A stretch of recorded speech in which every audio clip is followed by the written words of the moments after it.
Take a deep breath. Can you feel it? The air here is different. It's thick, so humid you could almost taste it, a mixture of sweet jasmine, the damp, earthy decay of the swamp, and a hint of rust and history. This is Louisiana, a land that doesn't just live in the present, but breathes with the lungs of its past. Every street in New Orleans, every moss-draped oak tree in the countryside, is a silent witness to the stories that have come before. Do you believe a place can be intoxicated by its own history? Drunk on its tragedies, its beliefs, its revolutions, and its unforgivable sins.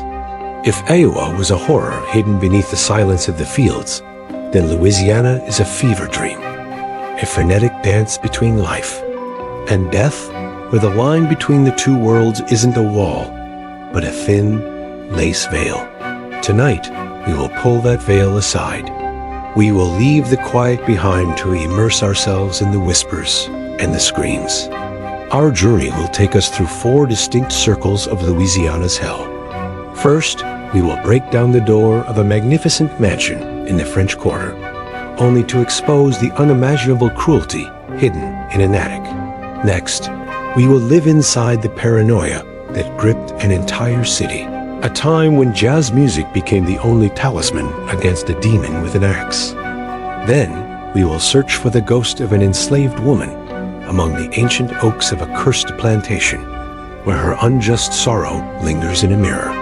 And finally, we will push deep into the suffocating swamps to hear the terrifying howl of the Rougarou, a creature, half man and half beast, born from ancient curses. As always at Horror Stories Hub, you will not be just a listener. You will be an unwilling participant. Tonight, you will be the firefighter who feels the heat of the flames and the horror of what they reveal. You will be the citizen bolting his door, praying the music is loud enough to ward off a killer. You will be the curious tourist who discovers that ghost stories are sometimes more than just stories. And you will be the young man who comes face to face with a primal fear in the darkness of the swamp. 4 stories, 4 souls, 4 perspectives on a land haunted by its own history. So take one more deep breath. Are you ready to breathe the suffocating air of Louisiana? Our journey begins on a fateful night in 1834, as a fire alarm rings out on Royal Street, and a brave man is about to discover that hell is real, and it has a specific address. Story 1. The LaLaurie Mansion. The Devil's Attic now? Listen to that alarm bell. Let it pull you back in time to a fateful night in New Orleans. 1834. Follow a firefighter into the darkness. A man who thought he was only fighting flames, but was about to confront something far more destructive. This is his story. The smell. Almighty God. The smell. That was the first thing that hit us. It wasn't smoke. It wasn't the usual smell of burnt flesh from a fire. It was something else. A sickeningly sweet smell of rot, mingled with a stench of disease and something like sulfur. It coated the back of your throat, made you want to vomit everything in your stomach. We had just broken down the attic door. Below us, the whole street was in chaos. But up here, it was dead silent. The light from my torch flickered across the darkness, and then I saw the first pair of eyes. They didn't look at me. They just stared into nothing. The eyes of a woman chained to the wall, her neck stretched unnaturally in a bizarre iron collar. Her skin, dear God, what do you do when you face a sight your mind refuses to comprehend? When what you see doesn't belong to God's world, but is clearly the work of a demon in human skin. I'm a firefighter. I've seen death. I've seen burned bodies. But I was never, ever prepared for this. This wasn't the aftermath of a fire. This was a laboratory from hell. Before that night, my life in New Orleans had a clear order. The days were hot and humid. The nights were loud. I was a firefighter, a dangerous but respectable job. We were a brotherhood, men who faced the flames together. Our work was simple. When the bell rang, we went. We saved people. We saved property. There were good days and bad days, but there was always a clear line between the person who needed help and the danger. And in that order of things, the LaLaurie mansion on Royal Street was a symbol of elegance and power. Have you ever looked at a magnificent house and wondered what secrets are hidden behind its closed doors and lit windows? We often admire the facade, but rarely dare to think of the darkness that might lurk within. To us, that house was a landmark, grand, 3 stories, with elaborate wrought-iron balconies. It was the home of Dr. Louis and his wife, Madame LaLaurie, especially Madame LaLaurie. She was the jewel of New Orleans society.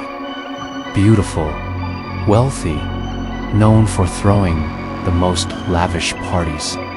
When our fire engine would pass, sometimes we'd see her on the balcony, waving a lace fan, a perfect smile on her face. She was the very picture of grace and class. We common folk looked up to people like her with a certain reverence.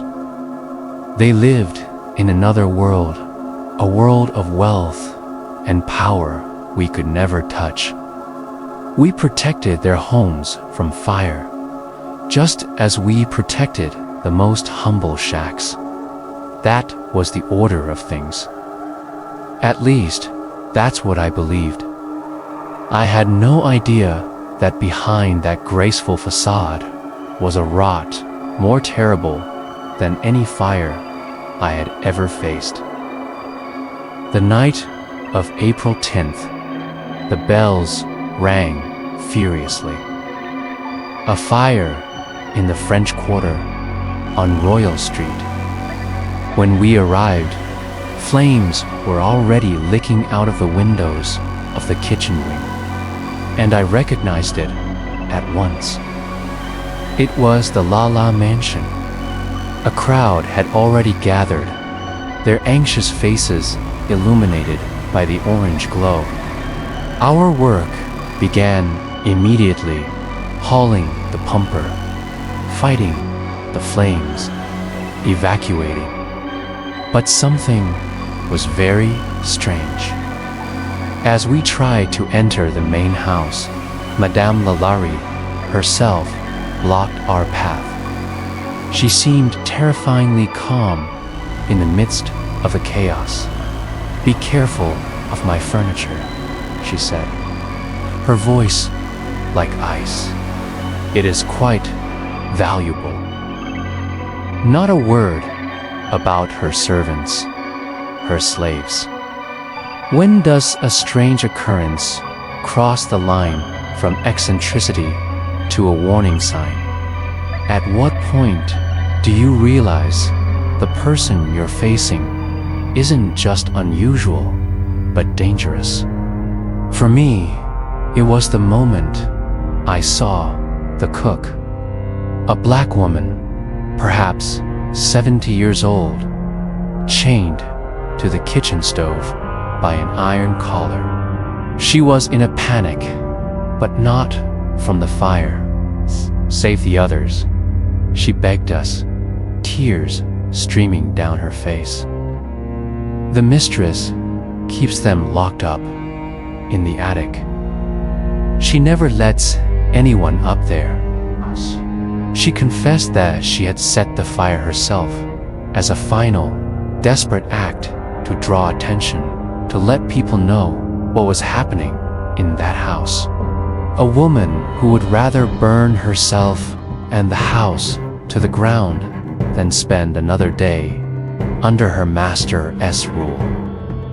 In that moment, I knew this was no ordinary fire. The flames we could see were only the surface of a much, much deeper hell. The fire in the kitchen was being contained, but the cook's words had started another fire in the hearts of us and the gathered crowd.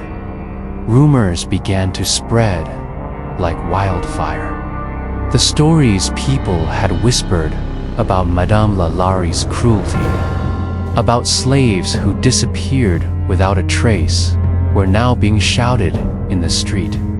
We demanded the key to the attic from Madame LaLaurie. She refused. "This is my home," she shrieked, her aristocratic facade vanishing, leaving only venom. "You have no right." But she was wrong. The crowd began to press in. They roared for justice. I looked into the eyes of my fellow firemen. We were no longer fighting a fire. We were standing before a locked door, and behind it was an unforgivable crime. Have you ever had to make a choice you knew would change everything? A decision that went against orders, but followed your moral compass. That heavy feeling right before you swing the axe, knowing there's no going back. My captain gave the signal. It was all we needed. We pushed past Dr. LaLaurie, who was trying to reason with us, and headed up the stairs. The attic door was thick oak, barred from the outside. I took my axe. The shouts of the crowd below seemed to fuel my strength.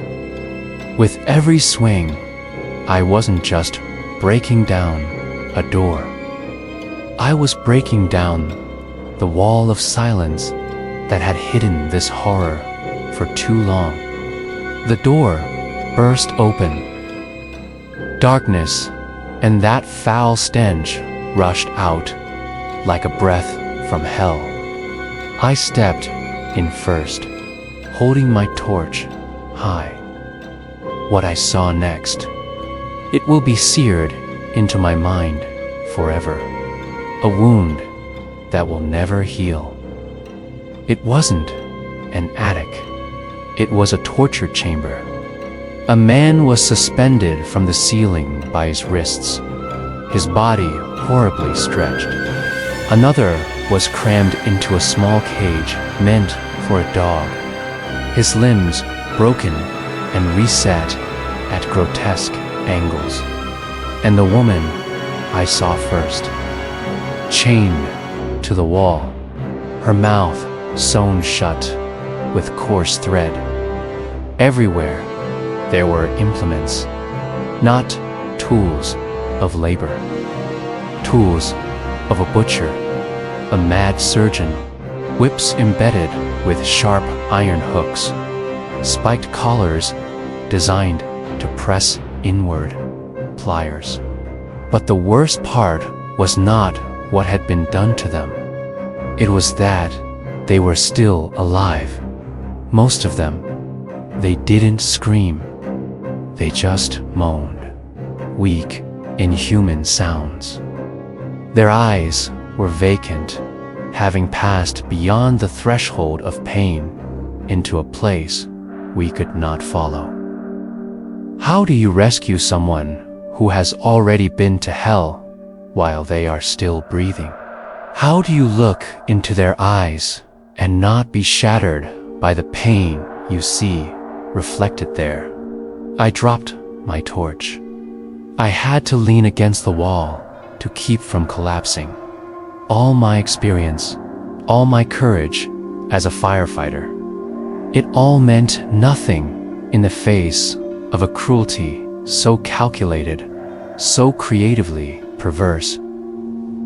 This was not a crime of passion. This was the art of pain.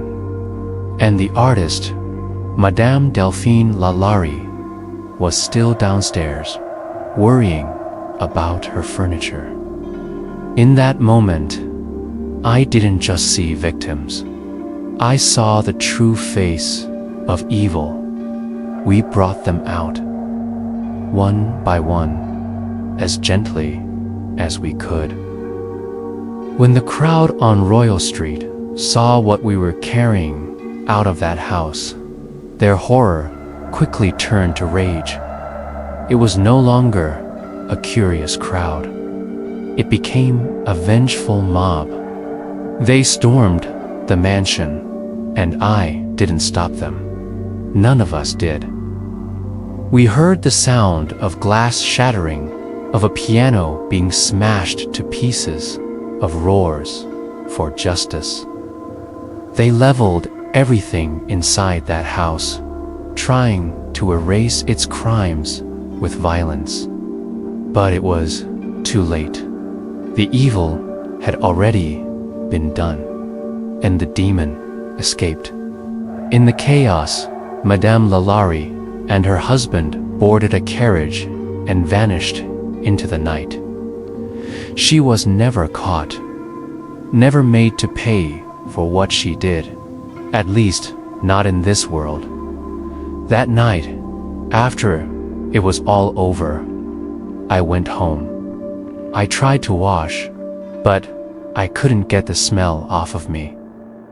I closed my eyes, and I saw those vacant eyes again. The fire on Royal Street had been extinguished, but another fire had been lit in my mind. One that would never go out.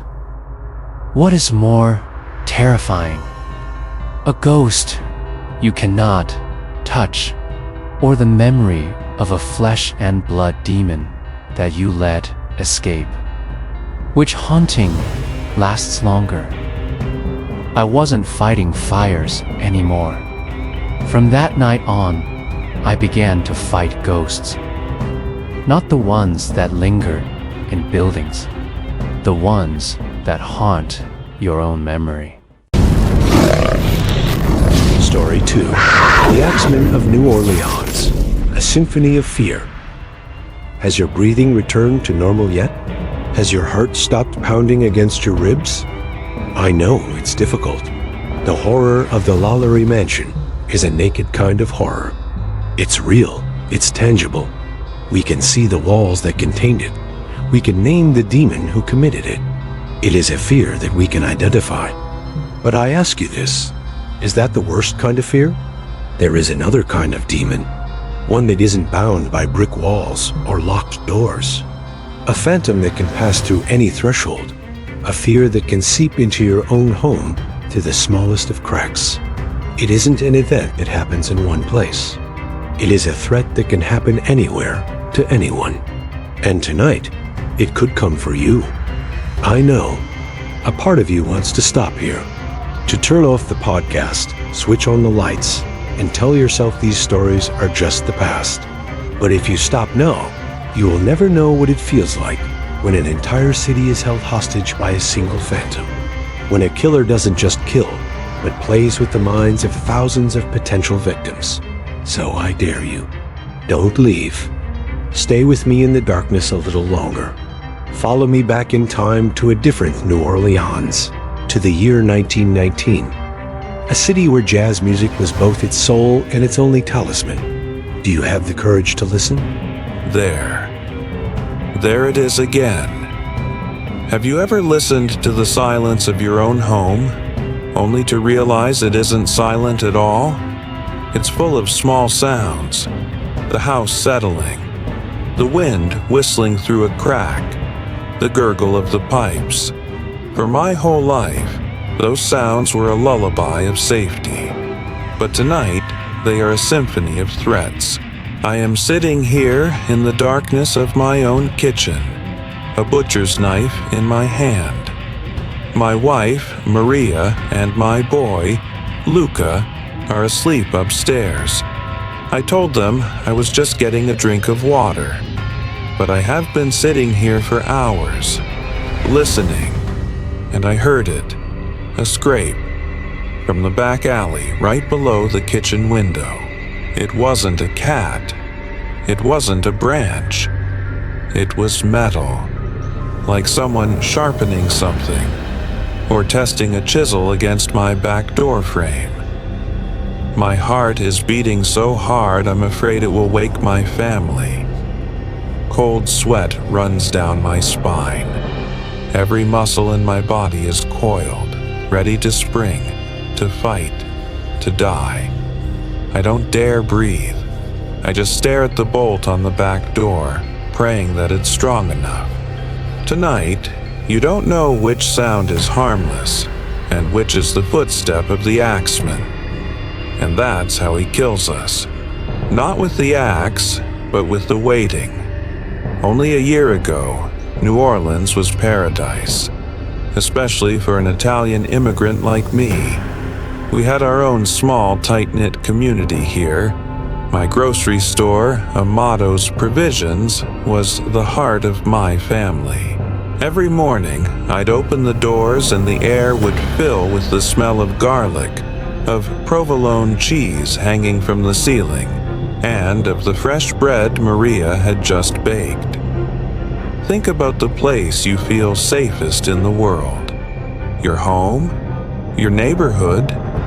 For me, this was that place. The French Quarter wasn't just for business. It was home. Our neighbors were our friends. We went to church together. We had dinners together. Our children played in the street together. And the music. Oh, the music was everywhere. The brassy shout of a trumpet from a bar. The lazy notes of a piano from an open window. It was the heartbeat of this city. A happy, hopeful beat. Life was hard, yes, but it was simple, and it was good. My biggest worry back then was whether the next shipment of olives would arrive on time. I could never have imagined that the very things I loved most, my Italian community, my grocery, even the music, were about to become the epicenter of a nightmare. I could not imagine that a fear could seep into this safe place, turning familiar faces into potential mourners, and turning my home into a trap. The first crack appeared one morning in May. A story in the Times-Picayune. A grocer, Joseph Maggio, and his wife brutally attacked in their sleep. An intruder had used an axe. The entire neighborhood was in shock. A terrible crime. But at the time, that's all it was. A crime. A single event. We prayed for the Maggio family and were a little more careful. But then, a few weeks later, another one. A Polish baker also attacked with an axe. Then another, and another. A pattern began to emerge. A pattern that turned our blood to ice. Most of the victims were Italian American. Like me, many of them were grocers.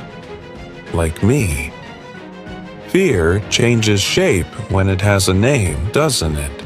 Before, it was just the attacks. But then the newspaper gave him a name. The Axeman. With that name, he was no longer an anonymous criminal. He became a character, a boogeyman, a legend being written in the blood of people just like you. The safety of our neighborhood evaporated. The joyful evening gatherings were replaced by silence and bolted doors. I started to look at my customers differently. I looked at my own neighbors and wondered. Suspicion is a plague, and the Axeman was its carrier. I found myself checking the locks multiple times before bed. And for the first time in my life, I began to look at the wood-chopping axe in my own backyard with a feeling of disgust. The fear became a part of life. It was like the humid New Orleans air. It seeped into everything. Business at the store slowed. People no longer went out in the evenings. Life shrank to the four walls of your home. But ironically, home was the most dangerous place to be. The police were helpless. They had no clues, no witnesses. The Axeman was like a phantom. He gained entry to locked homes by chiseling out a panel on the back door, committed his crime, and vanished without a trace. And then, in the spring of 1919, the horror escalated to a new, bizarre level. He wrote a letter. The letter was sent to the newspapers. It was arrogant, boastful. He claimed he was not human. He said he was a spirit and a demon from the hottest hell. He claimed he could be invisible and pass through the thickest walls. What do you do when your enemy is not just a man, but an idea? A self-proclaimed demon? How do you fight something that claims to be from hell itself? The letter ended with an offer, or rather, a command. He declared that on a specific upcoming Tuesday night, he would be on the hunt again. But he would spare anyone who was in a home where jazz music was being played loudly. He was, he said, a fan of jazz. The entire city read that letter and collectively went mad. It wasn't a crime investigation anymore. It had become a supernatural event. We were no longer fighting a killer. We were trying to appease a demon. And the price of surviving the next Tuesday night was the very soul of our city's music. That night, the night of March 19th, 1919. I will never forget it. It was the strangest night in the history of New Orleans. As soon as the sun set, the music began. Every dance hall, every bar, every brothel, every private home exploded with jazz. Not one song, hundreds, thousands of different songs, all overlapping, creating a chaotic symphony of survival. We were no different. I had borrowed a gramophone from a neighbor. We sat in our living room, Maria, Luca, and I, and played the same jazz record over and over, as loud as it would go. Imagine that madness. An entire city partying for its life. The music wasn't joy, it was a plea. Could you dance while your heart is trying to beat its way out of your chest? Would you feel safe in the loudest noise? Or is it when the fear becomes most deafening? For me, it was absolute torture. The music was too loud. It filled every space, drowning out every other sound. I couldn't hear a creak on the stairs. I couldn't hear a footstep outside. I couldn't hear anything.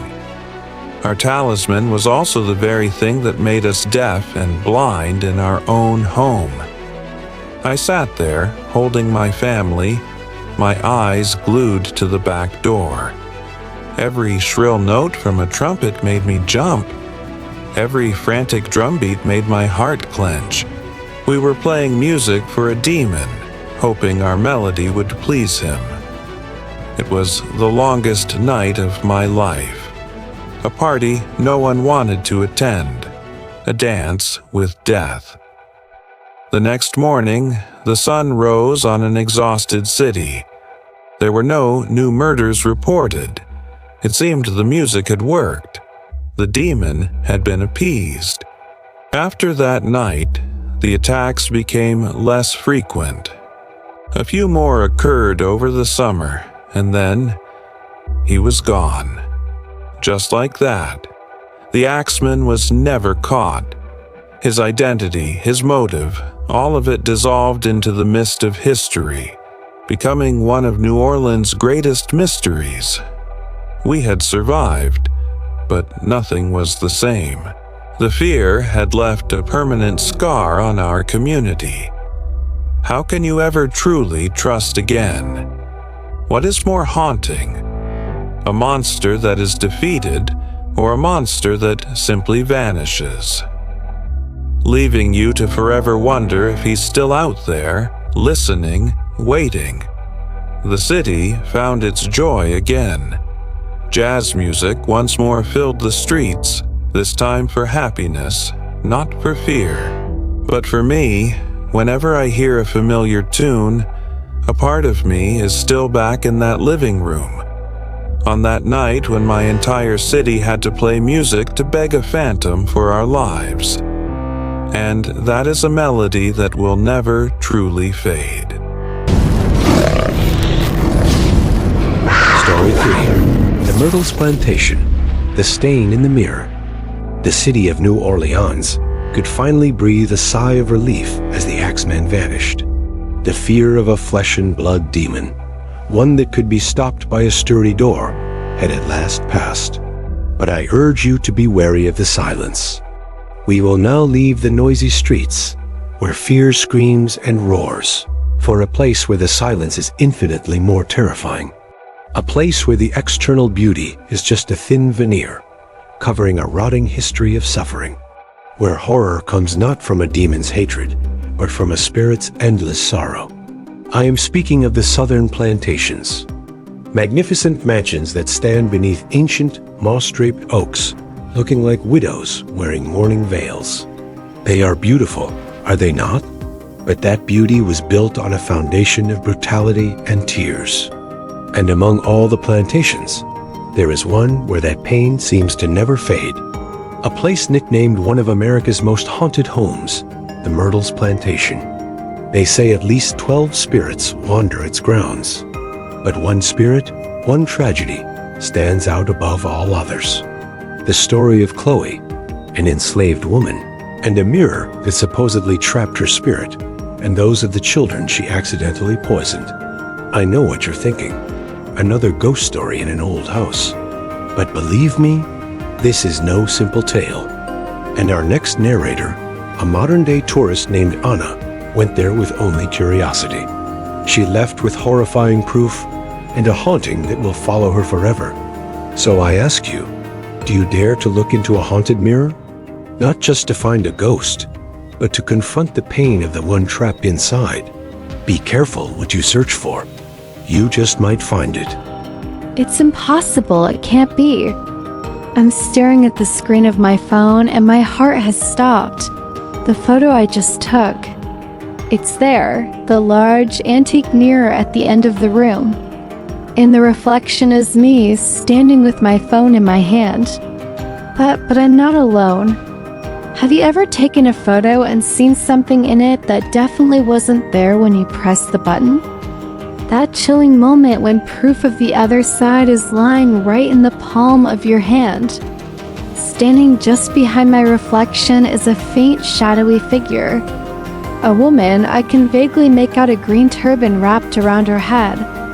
But that's not the worst part. On the surface of the mirror and the photograph, right beside my reflection, are two small handprints. Tiny, like the handprints of a child pressed against the glass. My head snaps up, heart hammering, to look at the real mirror. It's empty. Just me. I look back down at the phone. She's still there. The handprints are still there. 21st century technology had just captured a 19th century tragedy. And I was standing in the same room with it. When we drove down the lane leading to the Myrtles Plantation, I had to catch my breath. It was breathtakingly beautiful. A long avenue shaded by ancient live oaks, their branches interlocking to form a natural canopy, with Spanish moss hanging down like lace curtains. And at the end of the lane was the house, a graceful 2-story mansion with a wraparound wrought iron balcony. Wow, this place is beautiful. I said to my boyfriend, Ben. Ben chuckled. Beautifully haunted, you mean? He teased. Careful, a ghost doesn't follow you home. I'm not a believer in ghosts. I'm a lover of history. To me, the ghost stories of the Myrtles plantation were just part of the spice, a way to make the history more vivid. I was curious, but I was a skeptic. Can a place be both beautiful and terrifying at the same time? Can the beauty of ancient oaks and magnificent architecture truly hide the tragedies that have soaked into the very soil? At the time, I thought it could. I thought the past was the past. We checked into our room and it was gorgeous, with a high canopy bed, antique furniture, and a marble fireplace.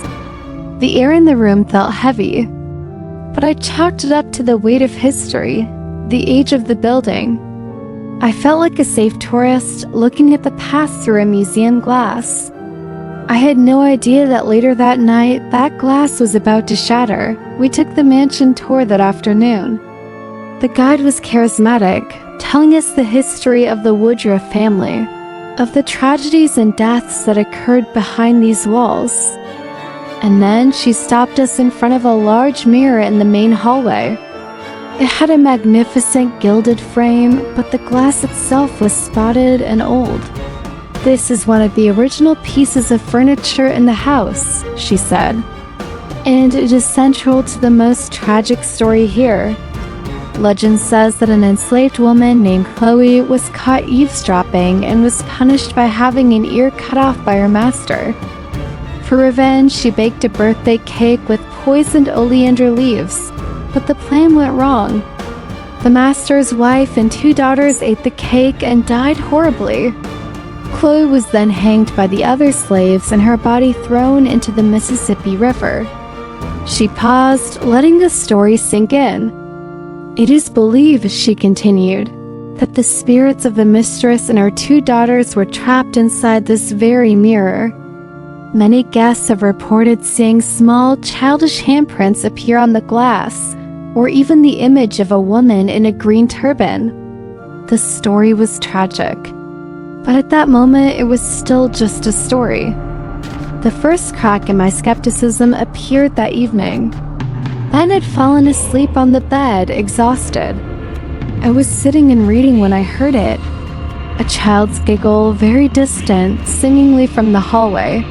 I told myself it was other guests. Then I smelled a scent. A very light perfume, the smell of lily, though there were no flowers in the room. Where is the line between imagination and reality? When you're in a haunted place, how do you know if that creak is just the old house settling or a footstep from someone long dead? I didn't know, but I was beginning to feel uneasy. That unease quickly turned into fear. Ben was still fast asleep, his steady breathing the only normal sound in a world that was slowly becoming strange. I heard the footsteps, unmistakably. Footsteps on the wooden floor of the main hall coming up the grand staircase.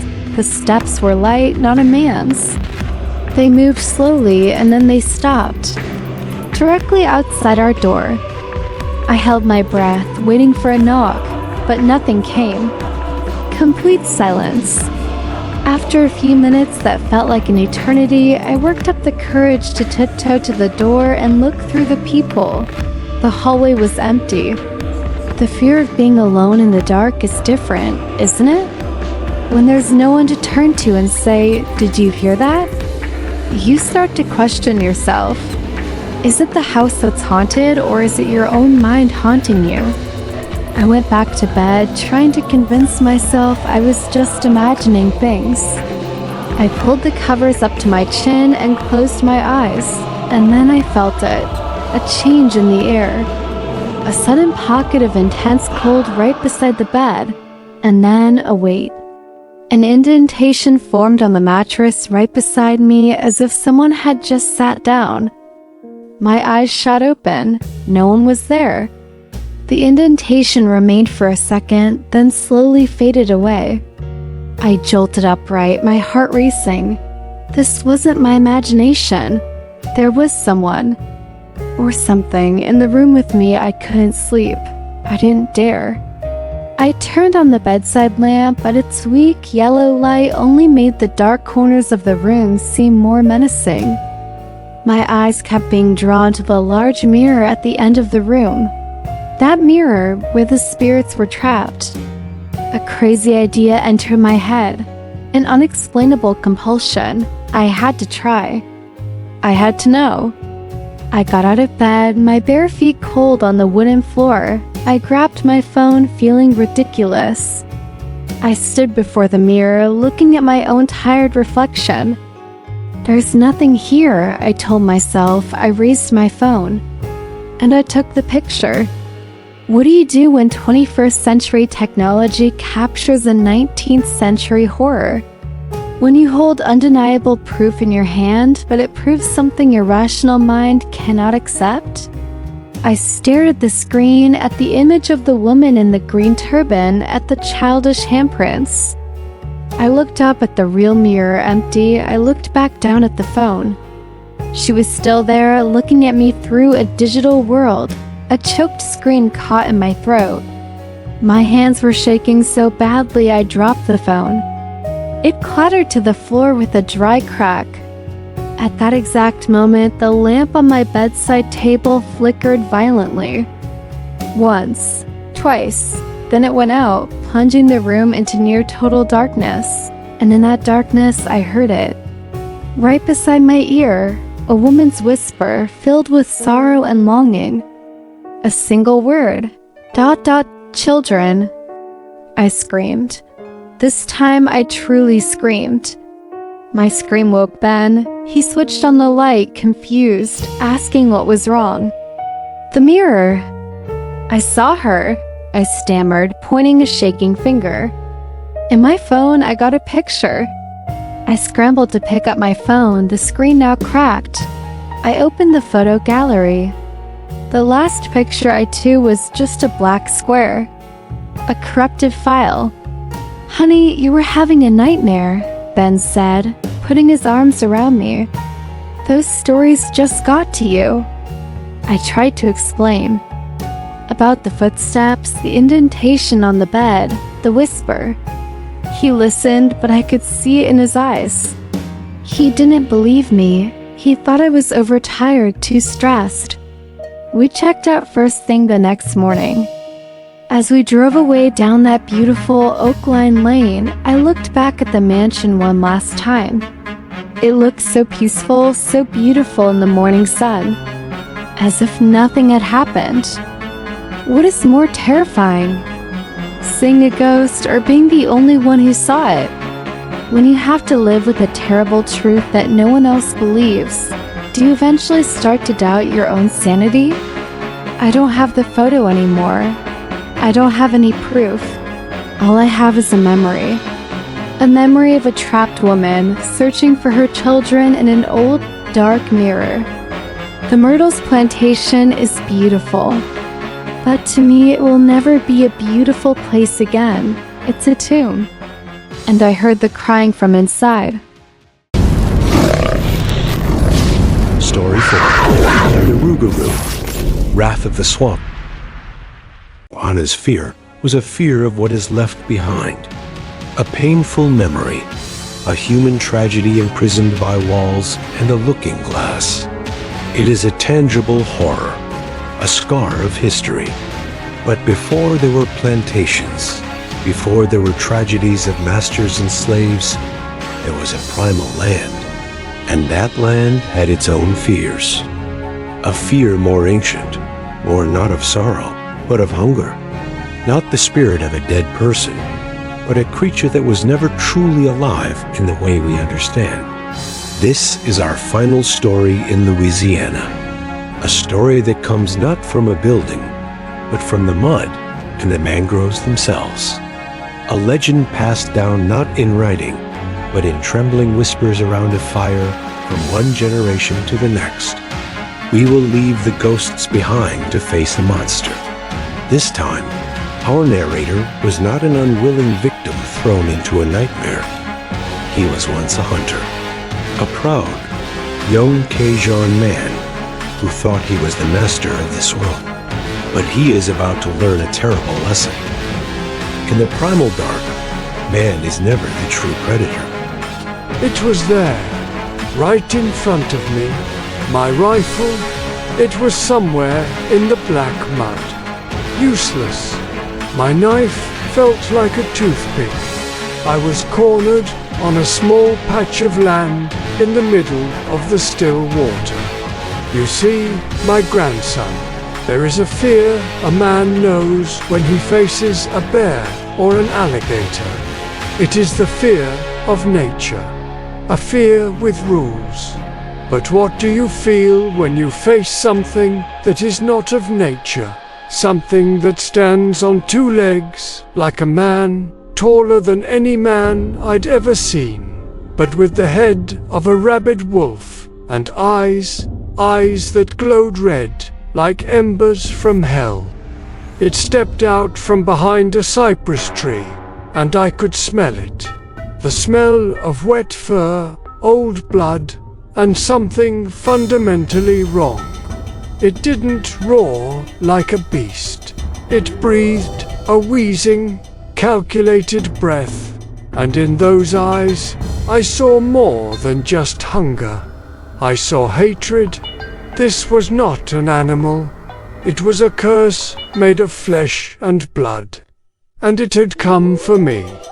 Audio direction. The tense sounds fade, replaced by the gentle glide of a small pirogue through water. The sound of birds and wind rustling through reeds, SFX, canoe paddling gently, birds chirping, wind through reeds. Music, a simple, slightly melancholy Cajun-style acoustic guitar melody. For you to understand the terror of that night, you must first understand my arrogance back then. At that time, I was only 20 years old. I was born and raised in the Atchafalaya Basin. The swamp was not a scary place to me. It was home. Have you ever known a place so well that you think you own it? I knew every creek, every channel. I knew the call of every bird, knew where the fish were biting, where to set my crawfish traps. I could read the swamp the way a city man reads a book. I respected it, of course. My mamang always taught me to respect the swamp. But I did not fear it. I had heard the stories of the Rougarou since I was a boy. The old ones told them to scare us from wandering off at night. A monster, half man, half wolf, that hunted those who didn't observe Lent. To me, they were just fairy tales, the superstitions of an older generation. I was a practical man. I believed in what I could see and touch. The rifle on my shoulder, the knife in my boot, and my own skill. That arrogance, you see, is a dangerous thing. Because the swamp, it always has one more secret it hasn't told you yet. And that night, I went too deep, too confident, and the swamp decided it was time for me to learn the lesson of fear. I was hunting alone that night, frog hunting. The moon was full and bright, a perfect night for it. I had gone into a part of the swamp few people ever went, a place where the old cypress trees looked like giant skeletons. The first crack wasn't a sound, but the lack of it. The swamp speaks its own language, my boy.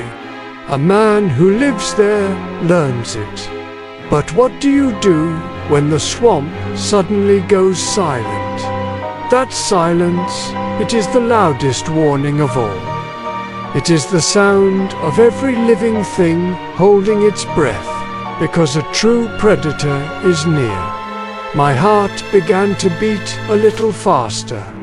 I stopped my pirogue and listened. Nothing. It was too quiet. I told myself it was probably just a large gator nearby.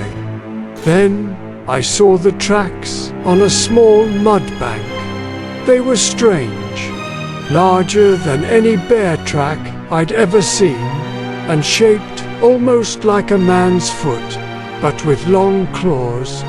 I had never seen anything like it. The hair on the back of my neck stood up. My arrogance began to dissolve, replaced by a feeling I hadn't felt in a long time. Unease. I started hearing noises in the distance. A snapping twig, a rustle in the reeds. But they weren't random sounds. They seemed to be ... following me. The swamp, my home, suddenly felt alien and hostile. The feeling of being watched grew stronger and stronger. My reason screamed, "Go back," and I listened. I turned my pirogue around and began to paddle for home as fast as I could. But the feeling of being followed didn't go away. It got stronger. I glanced over my shoulder, and at the edge of the faint light from my lantern, I saw it. A movement. A large, dark shape, moving parallel to me between the trees. It was too fast, too big. Fear gives you strength, Nan. It makes you paddle faster, run farther, but it also makes you stupid. It makes you miss the familiar turn in the bayou you have known your whole life. It steals your breath and your reason. How can you fight an enemy when your own fear is your greatest betrayer? I panicked. I paddled blindly, trying to put distance between us. And then I heard the howl. It was not the howl of a wolf.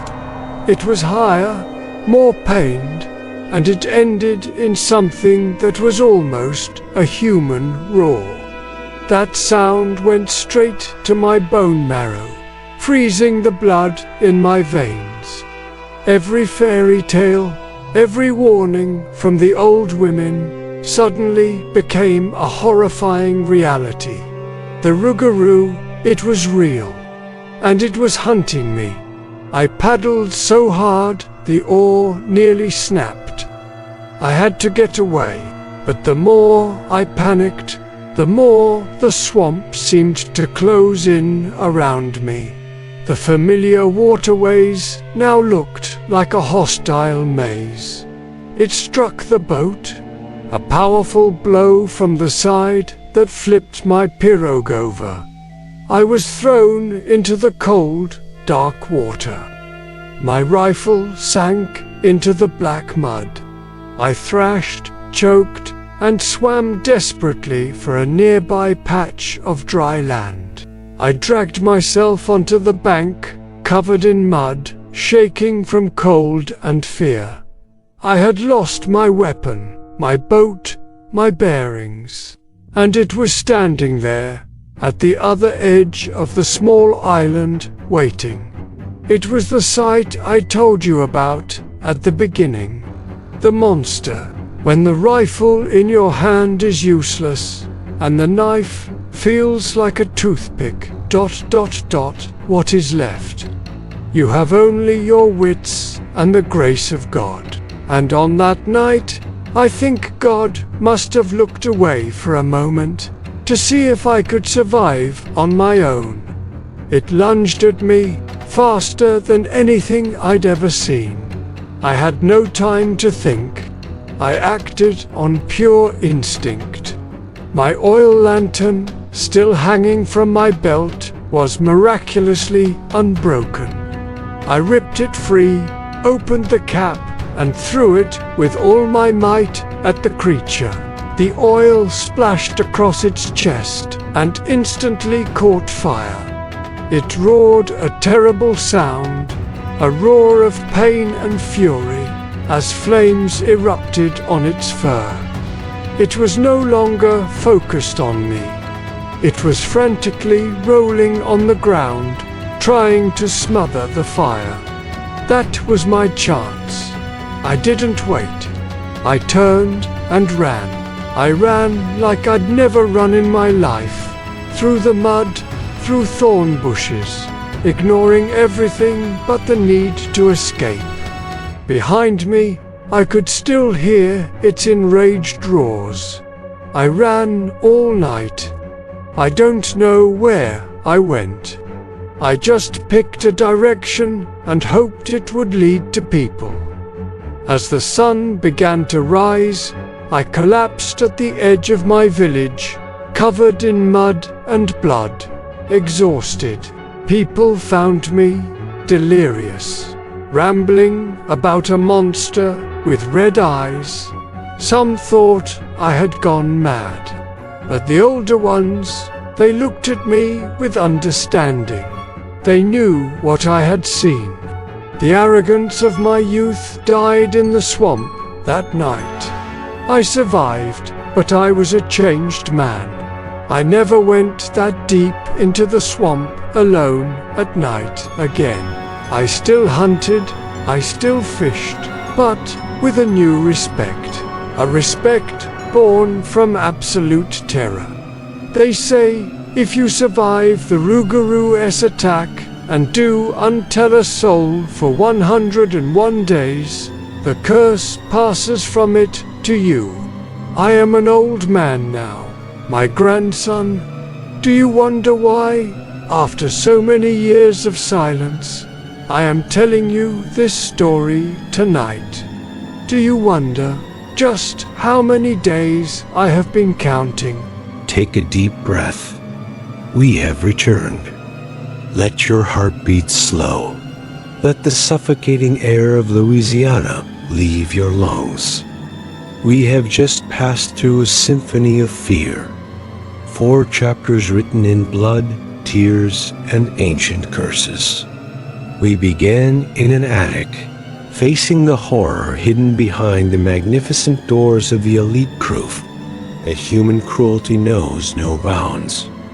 Then, we lived in the invisible fear that crept through every alley of New Orleans, as an entire city played music to appease a demon with an axe. We felt the sorrow of injustice, trapped in a mirror at the Myrtles plantation, where the tragedy of the past refuses to fade. And finally, we fled from the most primal fear in the swamp, when we came face to face with a monster born from the land itself. All of these stories have one thing in common, one thread that connects them all. It isn't the ghosts or the demons. It is the land itself. Louisiana, a land intoxicated by its own history, where every street corner and every oak tree has a story to tell, and not all of them have happy endings. Thank you for bravely joining Horror Stories Hub on this journey through the darkness of Louisiana. We led the way, but it was you who walked through it. And now, it is your turn. Where will our journey go next? This is where you become part of the story. Let us know in the comments below. Which state's horror do you want us to explore next? From the haunted forests of Pennsylvania, to the native legends of Arizona, or the cold cases of Texas? And more importantly, through which witness's eyes do you want to hear the story? Do you want to become a park ranger facing an unknown creature? A police officer investigating a bizarre, unsolved case? A child living in a haunted house? Or a sole survivor recounting an unimaginable tragedy? The choice is yours. Tell us the state and the perspective you want to experience. We will be listening. If these stories have left their mark on your mind, leave a like so that the fear may spread. And press the subscribe button and the notification bell so that you never have to walk into the darkness alone again. Until next time, be careful with local legends. You never know which stories are real